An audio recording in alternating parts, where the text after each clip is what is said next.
18 घरों में लगी आग, सब कुछ जलकर हुआ खाक। हफ्ते की सुबह मुंबई के गोविंदी के बेगनवाड़ी में जबरदस्त आग लग गई है, जिसकी वजह से कम 10 से 15 मकानात को बुरी तरह नुकसान पहुंचा है। ये वाकया सुबह 4 बजे के करीब पेश आया और कोई जानी नुकसान नहीं हुआ। आग पर काबू पाने के लिए फायर इंजन और वाटर टैंकर्स को फौरी तौर पर मौके पर रवाना किया गया। मुकामी लोग भी इस कोशिश में शामिल हो गए और पानी की बाल्टियों से आग बुझाने की कोशिश शुरू कर दी। आग लगने की सही वजह अभी तक मालूम नहीं हो सकी है। जुमा को एक अलग वाकये में बोरवली के मजाफाती इलाके में खुली पार्किंग में आग लगने से 20 से ज्यादा 2 पहियों की गाड़ियों को नुकसान पहुंचा। मुंबई फायर ब्रिगेड ने फौरी तौर पर इमरजेंसी का जवाब दिया और 3 फायर इंजनों को मौके पर रवाना किया था।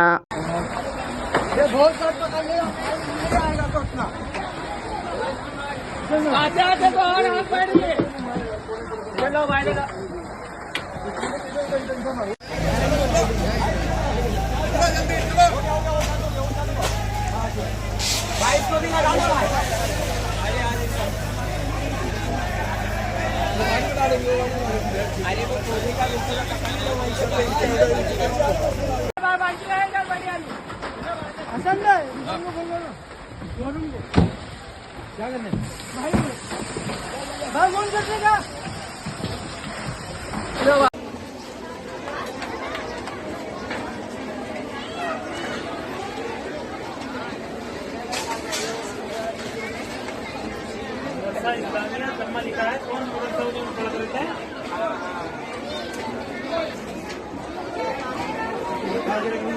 है